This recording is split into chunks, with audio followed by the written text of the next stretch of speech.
Well, joining us now from New Jersey is Michael Johns, a former speechwriter to George Bush Sr. and a president and executive director of the Tea Party community. Hello to you. Thanks very much indeed for being with us. Pleasure. No problem. No problem. First of all, do you think Mr. Trump should be taking part in the debate?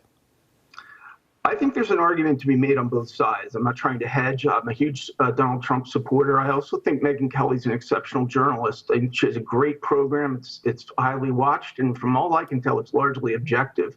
The question she asked in that first debate over the summer, which you just played, is, perceived by Trump personally and by many Trump supporters as being confrontational, and which probably would have been okay if there were equally confrontational questions toward other candidates. But that was one of the few questions that really cut to Trump as a person as opposed to a policy question. He's clearly going to miss an opportunity. On the other hand, there have been 5 debates to date. There are a few more, one in New Hampshire, one in South Carolina in the coming month. And he's had hundreds of opportunities to address voters in person, through interviews, et cetera. So it may not be that big of a missed opportunity.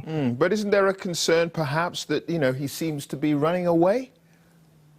Well, I think that his detractors and critics are going to try to depict it that way. I don't think that's truly what's happening. I think what we have is a very unconventional political candidate in Donald Trump, who has pointed out to the American people that this interview process, the debate process, has really become an unbelievable, profitable undertaking for many American networks, and that the participations of candidates is sort of a benefit or a luxury that they're afforded, not an obligation, especially when you have so many debates. And that's awakened the American people maybe to understanding the whole structure of this in a little more detail than they may have before the 2016 primary election that we're involved in right now. Does it worry you and perhaps his other supporters that this is grist to the mill for the idea that he does have a problem with women? Derogatory remarks to Hillary Clinton on the other side, not being particularly potentially presidential in the way that he's referred to her, and now it seems not being willing to take part in a debate moderated by a woman.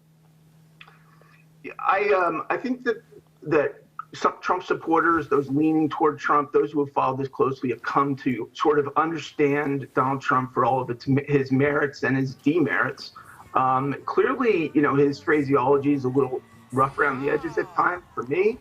However, it's also clear to me that I think, he's resonating with the American people. I don't think he's dodging any specific question tonight, though I think it would be a very enlightening debate. And as I said, I think Megyn Kelly's an exceptional journalist. I don't necessarily see that was an off-target question. Clearly, a candidate has to be responsible or at least explain, meanings of things they've said.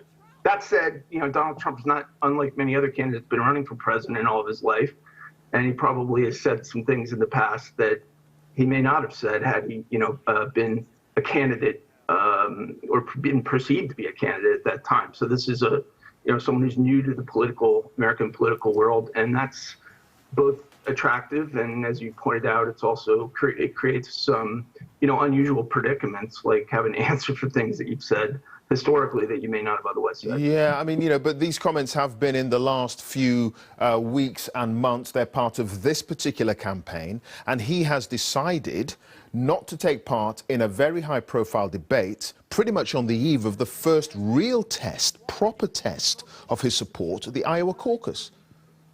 Yeah, he clearly has done that. There were 5 multiple-hour debates that, all interested political parties in the United States had an opportunity to watch. There's going to be a few more. Donald Trump's been, on the ground in Iowa extensively over the last few months in all areas of the state. There's been every opportunity for exposure to his ideas and an opportunity to ask questions. I should say one thing I will say about Trump is, he has opened many forums to unscripted questions, which is actually, believe it or not, hugely unusual. Hillary Clinton, for instance, never does that.